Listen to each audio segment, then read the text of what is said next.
So finally, Salesforce has brought a new challenge over here. We'll cover it in detail, but before we start, make sure to subscribe the channel, like the video.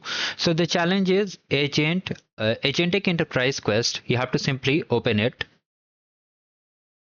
And here, let me show you, you have to complete only these modules. Okay.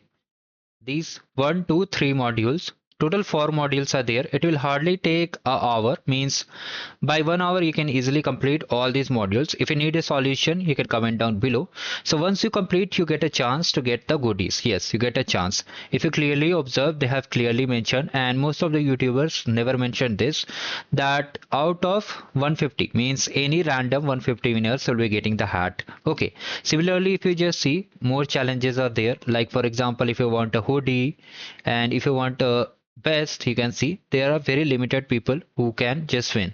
So you can try your luck and complete the challenges. If you want to learn, you will be experiencing Salesforce Trailhead Playground free of cost. So take benefit of it and do like the video and subscribe the channel, and have a great day ahead.